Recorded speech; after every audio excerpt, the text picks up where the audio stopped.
Good morning students. आज की class में हम लोग जो टीचिंग मेथड्स पढ़ रहे थे उसी को हम लोग कंटिन्यू करेंगे।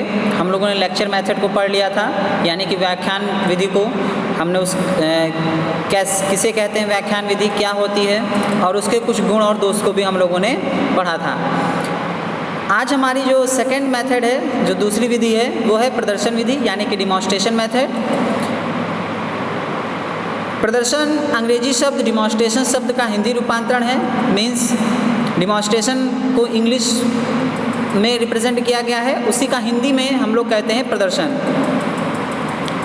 जिसका अर्थ होता है दिखाना या देखना। इस प्रदर्शन या डिमॉन्स्ट्रेशन को कई तरह से, जैसे कौशल यानी स्किल्स, कौशल प्रदर्शन, स्किल्स का डिमॉन्स्ट्रेशन, स्किल को दिखाना, विभिन्न अंकों का जोड़ना, घटाना, गुणा करना, या मॉडल के कार्य आदि में प्रयोग किया जाता है। इन सब चीज़ों को जब करते हैं तो उसमें इन सब चीज़ों मतलब प्रदर्शन जब करते हैं या इन सब चीज़ों को जब हम लोग रिप्रेजेंट करते हैं तो वो एक प्रदर्शन की विधि को रिप्रेजेंट करता है। मीन्स स्किल प्रदर्शन, हम लोग ने कोई स्किल है हमारे अंदर, हम लोगों ने कोई चीज़ सीख रखी है, तो उसको जब किसी के सामने रिप्रेजेंट करना तो वो क्या कहलाता है, एक प्रदर्शन भी मेथड कहलाता है। और विभिन्न प्रकार के अंकों को जोड़ना, जैसे नंबर से हमारे उनका एडिशन, उनका घटाना, उनका गुणा करना, और मॉडल बनाना, और उस पर विभिन्न प्रकार के वर्क्स को करना। तो इन सब चीज़ों में क्या होता है, ये जो डिमॉन्स्ट्रेशन मेथड है उसका प्रयोग किया जाता है। ऐसी विधि जिसकी सहायता से शिक्षक और विद्यार्थियों के बीच शाब्दिक अंतःक्रिया को बढ़ावा मिले। मीन्स शाब्दिक अंतःक्रिया मतलब जो वर्डली इंटरेक्शन होता है उसको हम लोग इंक्रीज करें, उसके थ्रू हम लोग बच्चों को क्या करें, नॉलेज दें। ऐसी मेथड जिसकी सहायता से जो टीचर है और स्टूडेंट्स के बीच शाब्दिक अंतःक्रिया, इसको समझना जरूरी है कि जो हम लोग वर्डली या मौखिक रूप से हम लोग जो बताते हैं उसको किसी एक माध्यम के रूप में प्रदर्शित करना, वो माध्यम हमारा प्रदर्शन है, यानी कि डिमॉन्स्ट्रेशन है। उसके माध्यम से हम लोग अपने जो मौखिक रूप को रिप्रेजेंट करते हैं उसे प्रदर्शन विधि कहते हैं। सिंपल है यह विधि। नेक्स्ट, शिक्षण क्रिया में यदि केवल अमूर्त विषय वस्तु के विषय में ज्ञान दिया जाए तो वो मस्तिष्क में स्थायी नहीं होता है। अब यहाँ पर कहा जा रहा है कि अगर हम किसी चीज़ को एक अमूर्त रूप में बता दें कि ताजमहल ऐसा है, तो स्टूडेंट्स जिसने देख रखा है वो तो समझ जाएगा, लेकिन जिसने कभी नहीं देखा है या उसके बारे में नहीं जानता है तो वो उसको नहीं जान पाएगा, नहीं समझ पाएगा। तो इसलिए हम लोग क्या करते हैं, उसको प्रदर्शित करते हैं। अब ताजमहल को लाया तो नहीं जा सकता, लेकिन उसके मॉडल को या उसके चार्ट को बनाकर स्टूडेंट्स के सामने उसका एक रूप हम लोग प्रदर्शित कर सकते हैं, जिससे जब हम उसको पढ़ाएंगे तो क्या होगा, उसके द्वारा जो उसको ज्ञान यानी कि नॉलेज जो मिलेगा वो स्टेबल होगा, स्थायी होगा। ओके। मूर्त रूप से दिया गया ज्ञान अपेक्षाकृत अधिक स्थायी होता है। इम्पॉर्टेंट लाइन है ये। पूछा जाता है कि ऐसी कौन सी विधि है जिसके द्वारा दिया गया ज्ञान अधिक स्थायी होता है। तो डिमॉन्स्ट्रेशन मेथड, जब हम लोग उसको प्रेजेंट करते हैं, प्रदर्शन के थ्रू उसको बताते हैं, दिखाते हैं, तो उसके द्वारा जो भी नॉलेज होगा, कोई भी स्टूडेंट्स अगर सीख रहा है तो वो ज़्यादा अधिक स्थायी होगा। इसलिए इसमें मूर्त से अमूर्त, यानी कि फ्रॉम कॉन्क्रीट टू एब्स्ट्रैक्ट, मूर्त से अमूर्त मीन्स कॉन्क्रीट टू एब्स्ट्रैक्ट सिद्धांत का प्रयोग करते हैं। नाउ नेक्स्ट आता है प्रदर्शन विधि के गुण। प्रदर्शन विधि के गुणों में सबसे पहला गुण क्या है, यानी कि उसकी मेरिट्स। इस विधि से पाठ अधिक रुचिकर हो जाता है। मीन्स जब हम डिमॉन्स्ट्रेशन करते हैं या जब कोई टॉपिक को हम स्टूडेंट्स को मॉडल के थ्रू या किसी चार्ट के थ्रू जो हम लोग समझाते हैं उसको रिप्रेजेंट करके दिखाकर, तो वो अधिक इंटरेस्टिंग हो जाता है। यह विधि अन्य विधियों से कम खर्चीली होती है, क्योंकि जहाँ प्रत्येक विद्यार्थी को प्रयोग की सुविधाएं प्राप्त ना हो वहाँ पर इस विधि का प्रयोग किया जाता है। अब कहने का क्या तात्पर्य है, जहाँ पर प्रयोग यानी कि प्रैक्टिकल की बात हो रही है कि प्रत्येक स्टूडेंट्स के लिए प्रैक्टिकल संभावना, मतलब वहाँ पर संभावना ऐसी नहीं है कि प्रत्येक स्टूडेंट्स को प्रैक्टिकल कराया जाए, लेकिन उसको सभी को एक प्रैक्टिकल का रूप प्रदर्शित करते हैं हम लोग डिमॉन्स्ट्रेशन मेथड के थ्रू, जिसमें स्टूडेंट्स बहुत से स्टूडेंट्सों को हम लोग एक साथ सिखा सकते हैं। नेक्स्ट पॉइंट आता है प्रदर्शन विधि द्वारा विद्यार्थियों को सूक्ष्म प्रेक्षण का अभ्यास करवाया जाता है। सूक्ष्म प्रेक्षण मतलब एक स्मॉल लेवल पर, एक छोटे लेवल पर उसको ऑब्जर्वेशन की प्रैक्टिस करवाई जाती है कि जब टीचर उसको चीज़ को बताता है या दिखाता है तो वो स्टूडेंट्स क्या करता है, उसको ऑब्जर्व करता है कि कहाँ पर क्या चीज़ है, कहाँ पर क्या है, उसको देखना, उसको समझना। तो स्टूडेंट्स में क्या होता है, एक ऑब्जर्वेशन जो पावर है वो डेवलप होती है, निरीक्षण शक्ति का विकास होता है। नेक्स्ट आता है प्रदर्शन विधि में विद्यार्थी स्मृति या उपकल्पनाओं पर निर्भर रहने के बजाय वस्तुओं को मूर्त रूप में देखना और समझते हैं या देखना और समझता है, जिससे विद्यार्थियों का ज्ञान स्थायी होता है। अब कहने का क्या तात्पर्य है, वो कल्पनाओं में, इमेजिनेशन में ना रहकर उसका एक रूप देखता है, जिससे वो क्या करता है, उसको उस विषय वस्तु यानी जो कंटेंट होता है वह पूर्ण रूप से क्लियर हो जाता है, मूर्त रूप में वो देख सकता है उसको। ओके, नाउ प्रदर्शन विधि में शिक्षक के साथ साथ शिक्षार्थी या विद्यार्थी भी सक्रिय रहते हैं, जिससे अधिगम प्रभावी होता है। अब यहाँ पर कहने का क्या तात्पर्य है, जैसे हम लोगों ने व्याख्यान मेथड पढ़ा था, व्याख्यान यानी कि लेक्चर मेथड में क्या था कि टीचर पूर्ण रूप से एक्टिव होता था और जो स्टूडेंट था वो सिर्फ एक लर्नर की तरीके से उसको सुनता रहता था। लेकिन यहाँ पर क्या है, जैसे जैसे अधिगम होगा, जैसे जैसे लर्निंग हम लोग टीचिंग करेंगे, लर्निंग करेंगे, साथ में टीचर के एक्टिव होने के साथ साथ स्टूडेंट भी एक्टिव रहेगा, क्योंकि टीचर जो डिमॉन्स्ट्रेशन करके बता रहा है, स्टूडेंट क्या करेगा, उसको सीखने का प्रयास करेगा, इंटरेस्टिंग होगा वो, उसको समझने का प्रयास करेगा, तो वो वहाँ पर उसको एक्टिव रहना पड़ेगा। ओके, तो ये कहने का ये तात्पर्य है कि प्रदर्शन विधि में जो टीचर होता है और शिक्षक और स्टूडेंट दोनों साथ साथ सक्रिय रहते हैं, एक्टिव रहते हैं, जिससे जो हमारी अधिगम प्रणाली है यानी कि जो हमारा लर्निंग प्रोसेस है वो क्या होता है, अच्छा होता है और उसका जो फीडबैक मिलता है हमको वो भी अच्छा मिलता है। नेक्स्ट, इसमें अभ्यर्थियों को प्रदर्शन में परिणाम के तुरंत ज्ञान से विद्यार्थियों को पुनर्बलन मिलता है। मीन्स कहने का क्या तात्पर्य है, प्रदर्शन में जो हम लोग डिमॉन्स्ट्रेट करके बताते हैं, स्टूडेंट्स को सिखाते हैं, उसके तुरंत बाद विद्यार्थियों को क्या मिलता है, पुनर्बलन यानी कि रीइंफोर्समेंट मिलता है, जब क्योंकि उनके अंदर एक ऐसा कॉन्फिडेंस आता है कि वो उस चीज़ को सीख लेते हैं और उनमें जो प्रैक्टिकली रूप से करने की जो हैबिट होती है वो डेवलप होने लगती है, जिससे वे वैज्ञानिक सत्यों की जाँच के लिए प्रेरित और प्रोत्साहित होते हैं। ठीक है, हमने क्या बताया कि प्रैक्टिकल वर्क करने के लिए क्या होते हैं, वो प्रोत्साहित होते हैं, साइंटिफिकली हर चीज़ को जानने के लिए एक्टिव हो जाते हैं, सक्रिय हो जाते हैं कि कैसे हुआ, क्यों हुआ, कब हो रहा है, कैसे हो रहा है, इन सब चीज़ों का जवाब पाने के लिए वो हमेशा एक्टिव रहते हैं और प्रोत्साहित, उनको एक प्रेरणा मिलती है, मोटिवेशन मिलता है उस डिमॉन्स्ट्रेशन से। ओके स्टूडेंट्स, तो ये इसके कुछ इम्पॉर्टेंट मेरिट्स थे जो कि डिमॉन्स्ट्रेशन हमारे लिए बहुत ही इम्पॉर्टेंट मेथड है, जिसके थ्रू हम लोग किसी भी कंटेंट को अच्छी तरीके से समझा सकते हैं, बता सकते हैं और स्टूडेंट्स को एक इजी वे में समझाकर उनको मतलब ऐसा नॉलेज दे सकते हैं जो कि अधिक समय तक उनके पास स्थायी रूप से रहे, यानी कि स्टेबल रहे। नाउ अब प्रदर्शन विधि के कुछ दोष यानी कि demerits of the demonstration method. इस मेथड में क्या है कि इस विधि द्वारा कक्षा में उपस्थित सभी विद्यार्थी को प्रयोग करने के अवसर प्राप्त नहीं होते हैं, क्योंकि डिमॉन्स्ट्रेशन में टीचर क्या करता है, एक पर्टिकुलर अपने अंडर में रखकर उसको प्रदर्शन को करता है, उसमें स्टूडेंट्स को प्रैक्टिकल करने का जो पार्ट होता है वो नहीं दिया जाता, क्योंकि उसके लिए ऐसी चीज़ें अवेलेबल नहीं होती हैं कि सभी को वहाँ पर प्रैक्टिकल के लिए बुलाया जा सके। इसलिए ये एक उसका माइनस पॉइंट है कि प्रत्येक स्टूडेंट्स को प्रैक्टिकल करने के अवसर नहीं प्राप्त होते, यानी कि उसको प्रैक्टिकली तरीके से करके देखने का अवसर नहीं मिल पाता है। इस विधि में सेकेंड पॉइंट है, इस विधि में व्यक्तिगत भिन्नता कोई स्थान नहीं दिया जाता, इंडिविजुअल डिफरेंसेस को कोई स्थान नहीं दिया जाता है। ठीक है, इम्पॉर्टेंट पॉइंट है ये। इसमें शिक्षक ज़्यादा सक्रिय रहते हैं, हमने बात की थी कि टीचर और स्टूडेंट दोनों सक्रिय रहते हैं, दोनों एक्टिव रहते हैं, लेकिन स्टूडेंट से ज़्यादा जो टीचर है वो एक्टिव होता है, क्योंकि उसको हर चीज़ को स्टूडेंट्स को सरल तरीके से रिप्रेजेंट करना होता है, बताना होता है। 4th पॉइंट, संपूर्ण पाठ्यक्रम को सामान्य तथ्यों, सिद्धांतों तथा वैज्ञानिक कौशलों को समझने में कठिनाई उत्पन्न होती है। अब यहाँ पर क्या तात्पर्य है कहने का कि जो हमारा होल करिकुलम है उसको क्या होता है, सामान्य तथ्यों और सिद्धांतों, जो इम्पोर्टेंट हमारे जनरल फैक्ट होते हैं, जो प्रिंसिपल्स होते हैं, वैज्ञानिक कौशलों को समझने में कठिनाई उत्पन्न होती है। ओके, ये इम्पोर्टेंट पॉइंट है।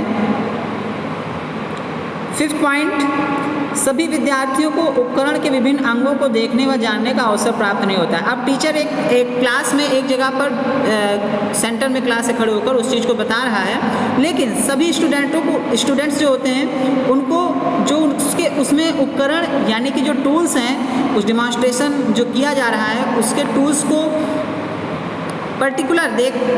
पर्सनली देखकर उसको जानने का अवसर प्राप्त नहीं हो सकता है कि पर्टिकुलर सभी स्टूडेंट्स जाकर बारी बारी से उसको देखें और उसको जानें कि उसमें क्या हो रहा है, कैसे हो रहा है, ऐसा अवसर प्राप्त नहीं होता है। नेक्स्ट पॉइंट आता है, यहाँ कार्य करके सीखने के लिए कोई स्थान नहीं है। अब यहाँ पर क्या तात्पर्य है कि कार्य करके सीखने के लिए, कि जो भी स्टूडेंट होता है यानी कि किसी चीज़ को करना तब सीखना, ठीक है, लर्निंग बाय डूइंग, यानी करके सीखने का सिद्धांत जो है वो यहाँ पर अप्लाई नहीं होता है, क्योंकि टीचर ने उसको एक क्लास में एक जगह से सभी को डिमॉन्स्ट्रेट करके बता दिया, खुद करने का उसको जो अवसर था स्टूडेंट को वो नहीं मिला। तो कहने का ये तात्पर्य है कि यहाँ पर कार्य करके सीखने के लिए कोई स्थान नहीं है कि स्टूडेंट यहाँ पर कार्य करें, क्योंकि अगर प्रत्येक स्टूडेंट उसको करके सीखने का प्रयास करेगा तो बहुत टाइम लग जाएगा और कंटेंट पूरा नहीं हो पाएगा, और ऐसा इन्वायरमेंट भी नहीं होता है कि सभी को बताया जा सके, क्योंकि 30 मिनट्स का जो पीरियड ड्यूरेशन होता है उसी में सब चीज़ को क्लियर करना होता है और टीचर द्वारा बताया जाना होता है। तो ये था हमारा डिमॉन्स्ट्रेशन मेथड, इम्पॉर्टेंट है और पूछा गया है बाय नेम। डिमॉन्स्ट्रेशन मेथड किसे कहते हैं, उसके गुण व दोषों को बताइए। तो ये सभी लोग अच्छे से प्रिपेयर कर लीजिएगा। नाउ नेक्स्ट हम लोग पढ़ते हैं जो पॉइंट है प्रयोगशाला विधि, यानी कि लेबोरेटरी मेथड। अब लेबोरेटरी मेथड का क्या है कि इसको एक्सपेरिमेंटल मेथड भी कहते हैं। गणित शिक्षण को अर्थपूर्ण, रोचक व स्पष्टकारी बनाने के लिए केवल पढ़ना ही काफ़ी नहीं होता, अपितु पढ़ने के साथ साथ उसे करके सीखना भी आवश्यक होता है। इस विधि में मुख्यतः सीखना, अवलोकन द्वारा सीखना, करके सीखना, अवलोकन द्वारा सीखना या अमूर्त से मूर्त को सीखना आधार बनाकर विद्यार्थी को ज्ञान प्रदान किया जाता है। अब यहाँ पर देखिए ये भी इम्पॉर्टेंट मेथड है, बहुत इंपॉर्टेंट है, पूछा गया है प्रयोगशाला मेथड से आप क्या समझते हो, यानी कि what do you mean by, understand by laboratory method. इसको एक्सपेरिमेंटल मेथड कहते हैं। अगर एक्सपेरिमेंटल मेथड इंग्लिश में लिख किया जाता है तो कंफ्यूज होने की ज़रूरत नहीं है स्टूडेंट्स, यहाँ पर इसको लेबोरेटरी मेथड को एक्सपेरिमेंटल मेथड के नाम से भी जाना जाता है। तो गणित शिक्षण को अर्थपूर्ण, रोचक व स्पष्टकारी बनाने के लिए, यानी कि उसको बहुत ही इंटरेस्टिंग बनाने के लिए केवल पढ़ना ही काफ़ी नहीं होता है, अपितु पढ़ने के साथ साथ उसे करके सीखना। अगर हम लोगों ने फॉर्मूला लर्न कर लिया है तो उस फॉर्मूले को क्या करना है, अप्लाई करना है। उस फॉर्मूले को हर जगह पर अप्लाई कर करके उसका हमें रिजल्ट देखना है कि हम लोग आ रहा है कि नहीं आ रहा है। फॉर्मूला याद करने से मैथमेटिक्स नहीं आती है। यहाँ प्रयोगशाला मेथड का यही मीन है। अगर मैथमेटिक्स के फॉर्म में देखा जाए, फिजिक्स में, केमिस्ट्री में हम लोग जाते हैं लैब में, तो उसमें भी हम लोग करते हैं, उसमें प्रैक्टिकल करते हैं, लेबोरेटरी में जाकर लैब में उसको देखते हैं क्या क्या हो रहा है, कैसे हो रहा है। लेकिन यहाँ पर जो मैथमेटिक्स का टर्म है वो ये कहता है कि अगर हम कोई चीज़ कॉन्सेप्ट को पढ़ रहे हैं, कोई फॉर्मूला लर्न कर रहे हैं, सीख रहे हैं, तो उसको क्या करना है, उसको करके सीखना है। उसको लर्न करने के बाद, सीखने के बाद उसको इम्प्लीमेंट करना है, विभिन्न क्वेश्चंस को लगाना है, डिफरेंट टाइप के क्वेश्चंस को, तब हमें पता चलेगा कि हम उसको कर पा रहे हैं या नहीं कर पा रहे हैं। तो इस मेथड में जो मेन पॉइंट है वो है करके सीखना, अवलोकन द्वारा सीखना, कि स्टूडेंट जैसे कोई आपका फ्रेंड उस क्वेश्चन को सॉल्व कर रहा है तो आप उसके मेथड को देख सकते हो, या टीचर अगर ब्लैक बोर्ड पे उस क्वेश्चन को सॉल्व कर रहा है तो आप अवलोकन मेथड यानी कि ऑब्जर्व कर रहे हो कि टीचर कैसे कर रहा है, स्टेप बाय स्टेप उसको देखना और उसको देखकर सीखना कि कहाँ पर वो कौन सा मेथड अप्लाई कर रहा है, कहाँ पर ट्रांसफॉर्मेशन हो रहा है, कहाँ पर एडिशन हो रहा है। तो ये उसको अवलोकन करके सीखना, अमूर्त से मूर्त की ओर सीखना, ये इसके प्रिंसिपल्स हैं इंपॉर्टेंट, जिनको बेस बनाकर स्टूडेंट्स को नॉलेज दिया जाता है। सो स्टूडेंट्स, इस विधि में स्टूडेंट्स को व्यक्तिगत रूप से प्रत्यक्ष अनुभवों द्वारा एवं तथ्यों से परिचित होने के अवसर प्रदान किए जाते हैं। अब कहने का तात्पर्य है कि स्टूडेंट्स को पर्सनली यानी प्रत्यक्ष रूप से, अब स्टूडेंट इसमें क्या करता है कि प्रत्यक्ष अनुभव यानी कि डायरेक्ट जो उसके एक्सपीरियंस, अपने एक्सपीरियंस द्वारा उसको करके सीखने का प्रयास करता है, और जो उसके तथ्य होते हैं, जो उसके फैक्ट्स होते हैं, उससे परिचित होता है कि क्यों हो रहा है, कैसे हो रहा है। जैसे उसमें जो अभी हम लोगों ने बात की डिमॉन्स्ट्रेशन मेथड में, स्टूडेंट्स को इन सब में इन्वॉल्व नहीं किया जाता था, लेकिन इसमें क्या है, स्टूडेंट्स को इन सब चीज़ों में इन्वॉल्व किया जाएगा। वो इन सब चीज़ों का आंसर देखेगा कि कैसे निकल रहा है, क्यों निकल रहा है, ठीक है। इन सब चीज़ों से वो परिचित हो पाएगा। ऐसे उसको ऐसा इन्वायरमेंट, ऐसा अवसर दिया जाता है जिससे वो इन सब चीज़ों को जान सके। नेक्स्ट है इसमें प्रयोगशाला विधि में कार्य का अनुभव तथा अपनी क्रियाओं से सीधा संबंध होता है, क्योंकि जब विद्यार्थी अपने आप स्वयं हाथ से प्रयोग करके तथा समस्याओं को हल करने में उसे अपनी सफलताओं पर आनंद प्राप्त होता है, जिससे उसकी कार्य के प्रति रुचि बढ़ने लगती है। अब स्टूडेंट्स, इसमें इम्पॉर्टेंट जो पॉइंट है ये है कि प्रयोगशाला विधि में कार्य का जो अनुभव है तथा अपनी क्रियाओं से, जो आप वर्क करोगे और आपका जो एक्सपीरियंस होगा उसका एक रिलेशन होता है, डायरेक्ट रिलेशन। क्योंकि स्टूडेंट, जब आप अपने हाथों से कोई काम करते हो, प्रयोग करते हो या कोई भी चीज़ करते हो, तो अगर जैसे कोई समस्या है, आपने उसको सॉल्व कर ली, तो आपको एक अंदर से खुशी होती है कि हमने इस चीज़ को कर लिया, हमने इस चीज़ को सॉल्व कर लिया। सपोज टीचर ने कोई क्वेश्चन दिया है, आपको आता था लेकिन कहीं गलती ना हो जाए, फिर उसके बाद आपने उसको रिप्रेजेंट कर दिया, सॉल्व कर दिया अच्छे से, तो उसके बाद एक खुशी होती है, एक अंदर से कॉन्फिडेंस आता है कि हाँ, हमने ये कर लिया है, हम इस कार्य को और अच्छे तरीके से आगे भी कर लेंगे। तो उसमें क्या होता है, उसके प्रति उसका जो इंटरेस्ट होता है वो बढ़ने लगता है, एक पॉजिटिव रिजल्ट मिलता है, ठीक है। नेक्स्ट पॉइंट इसमें है प्रयोगशाला विधि के गुण। अब हम लोग बात करेंगे मेरिट्स, यानी कि प्रयोगशाला विधि के जो मेरिट्स हैं यानी गुण हैं वो कौन कौन से हैं। सबसे पहला पॉइंट है यह विधि करके सीखना, लर्निंग बाय डूइंग, अमूर्त से मूर्त की ओर तथा ज्ञात से अज्ञात की ओर। ओके, ये इन विभिन्न प्रिंसिपल्स पे बेस्ड है। इसमें बालक की समस्त ज्ञानेंद्रियां सक्रिय रहती हैं। मीन्स कहने का क्या तात्पर्य है कि स्टूडेंट्स के जो सेंस ऑर्गन्स हैं सारे वो एक्टिव रहते हैं। थर्ड आता है विद्यार्थी स्वयं प्रयोगों के माध्यम से ज्ञान प्राप्त करता है। स्वयं प्रयोगों के माध्यम से अपना स्वयं प्रयोग करता है, स्वयं करके देखता है और उसी से नॉलेज को गेन करता है। इसलिए अर्जित किया हुआ ज्ञान क्या होता है, बहुत ही स्थायी होता है, स्टेबल होता है। नेक्स्ट पॉइंट है इसमें, इस विधि के माध्यम से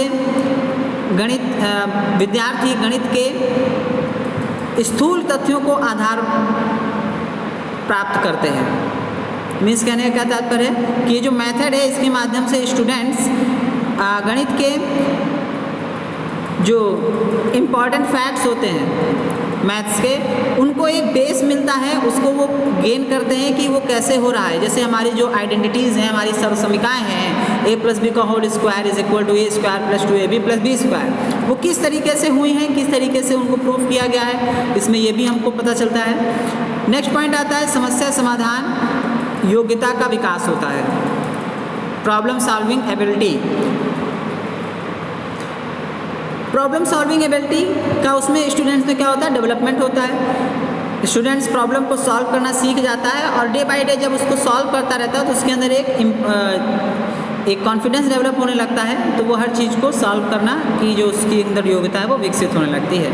6 पॉइंट है स्टूडेंट्स में ऑब्जर्वेशन तथा लॉजिकल तर्क करने की क्षमता का विकास होता है। अब कहने का तात्पर्य विद्यार्थियों में ऑब्जर्वेशन तथा लॉजिकल यानी कि निरीक्षण और तार्किक शक्ति का विकास होता है। ऑब्जर्वेशन निरीक्षण करना और लॉजिकल मतलब तार्किक शक्ति का विकास होता है। वह तर्क करने की जो उसके अंदर क्षमता है वो विकसित होने लगती है। नेक्स्ट पॉइंट है उसके गुण है जो उसका मेरिट्स है वो ये है स्टूडेंट्स को रचनात्मक कार्य करने के अवसर प्राप्त होते हैं। अब विद्यार्थियों क्या होते हैं, क्रिएटिव वर्क करने के विभिन्न टाइप के जो अवसर हैं वो प्राप्त होते हैं, यानी उनको ऐसे अवसर दिए जाते हैं जिससे वो अपनी क्रिएटिविटी को रिप्रेजेंट कर सकें। नाउ खोज करने की जो प्राकृतिक विधि है, खोज करने की प्राकृतिक विधि है, उससे क्या होता है वो स्टूडेंट्स के अंदर डेवलप होने लगती है ओके। वो क्योंकि हर चीज़ को करके सीखना चाहता है, तो वो खोज भी करता है। विद्यार्थी में गणित विषय के प्रति रुचि उत्पन्न होती है। स्टूडेंट्स में क्या होता है कि गणित विषय के प्रति रुचि उत्पन्न होती है, क्योंकि वह स्वयं विभिन्न उपकरणों के माध्यम से क्या करते हैं, कार्य करते हैं। वो विभिन्न उपकरणों के माध्यम से वर्क को करते हैं, कार्य को करते हैं। तो ये थे प्रयोगशाला विधि के कुछ गुण। अब हम लोग उसके कुछ सीमाएं यानी कि उससे कुछ दोषों की बात करेंगे। प्रयोगशाला मेथड्स, देखिए प्रत्येक मेथड जो भी हम लोग पढ़ेंगे उसके कुछ गुण होंगे, कुछ दोष होंगे, तो हमको दोनों पढ़ने हैं, ये ध्यान रखिएगा, क्योंकि पेपर में प्रत्येक मेथड के गुण और दोष दोनों लिखने को आते हैं। तो ये इम्पॉर्टेंट जो है पॉइंट, ये जरूर ध्यान रखिएगा कि प्रत्येक मेथड का आप गुण और दोष अच्छे से तैयार करिएगा, मिक्स ना हो पाए, इसलिए उसको अच्छे से प्रिपेयर करिएगा, लर्न करिएगा। अब हम लोग देखेंगे डिमॉन्स्ट्रेशन मेथड की सीमाएं यानी कि उसकी लिमिटेशंस। फर्स्ट पॉइंट है इसमें कि यह विधि अधिक खर्चीली विधि है। अब खर्चीली विधि से क्या तात्पर्य है, देखिए खर्चीली विधि से तात्पर्य है कि इसलिए सभी विद्यालयों में इसका प्रयोग नहीं किया जा सकता। देखिए जब आप प्रैक्टिकल करवाओगे या प्रैक्टिकल करके स्टूडेंट्स को बताओगे, प्रत्येक स्टूडेंट उस पर जब प्रैक्टिकल करेगा तो उसमें रॉ मटेरियल है वो ज़्यादा लगेगा, या स्टूडेंट्स अगर अपने आप कर रहा है तो उस पर उसको भी हर चीज़ को खरीदना पड़ेगा, उस पर जब वो वर्क करेगा। तो इमेज कहने का तात्पर्य उसमें ज़्यादा पैसा लगेगा, अधिक खर्च होगा। ओके, यह विधि अत्यधिक समय लेती है। अब प्रत्येक स्टूडेंट जब उस पर वर्क करेगा, उसको उसमें टाइम लगेगा, करके सीखेगा, तो उसमें समय लगना निश्चित है कि निश्चित तरीके से उसमें समय लगेगा। ठीक है। थर्ड पॉइंट, प्रत्येक विद्यार्थी की कार्य क्षमता समान नहीं होती, अतः विद्यार्थियों के लिए यह विधि उपयोगी भी नहीं है, पूर्ण रूप से उपयोगी नहीं है, ये कह सकते हैं, क्योंकि सभी स्टूडेंट्स की जो कार्य करने की क्षमता है यानी कि वर्किंग एबिलिटी है वो क्या है, वो अलग अलग है। कोई एक बार में क्वेश्चंस को देखकर सीख जाता है, कोई 2 बार में करके सीखता है, कोई नहीं समझ पाता है तो उसको जितनी बार भी समझा दे, फिर उसको एक अलग मेथड से समझाया जाता है तब वो उसको सीख पाता है। तो सभी का कार्य करने का और सीखने का तरीका अलग है, तो उसमें क्या है कि सब कार्य क्षमता सबकी अलग है, उसी बेस पे सब लोग अपना अलग अलग तरीके से कार्य करते हैं और सीखते हैं। तो प्रत्येक शिक्षक प्रभावशाली ढंग से इस विधि का प्रयोग नहीं कर सकता। अब यहाँ पर ये भी है कि प्रत्येक जो शिक्षक है प्रभावशाली ढंग से इस विधि का प्रयोग नहीं कर सकता। अब ये आता है टीचर्स के ऊपर डिपेंड करता है कि कुछ टीचर्स होते हैं उसको अट्रैक्टिव रूप से रिप्रेजेंट कर देते हैं, कुछ टीचर होते हैं नहीं कर पाते हैं, तो ये इंपॉर्टेंट पॉइंट है। नेक्स्ट पॉइंट आता है गणित शिक्षण में अनेक ऐसे उपविषय हैं जो इस विधि के माध्यम से नहीं पढ़ाए जा सकते। अब कहने का क्या तात्पर्य है, गणित यानी कि मैथमेटिक्स में बहुत से ऐसे भी पॉइंट्स हैं जो कि इसके थ्रू नहीं पढ़ाए जा सकते हैं, इसके थ्रू उसको सॉल्व नहीं किया जा सकता है। ठीक है, उनको सिर्फ इंडक्टिव या डिडक्टिव मेथड्स के थ्रू ही पढ़ाया जा सकता है। नेक्स्ट पॉइंट आता है and the last point of demerits,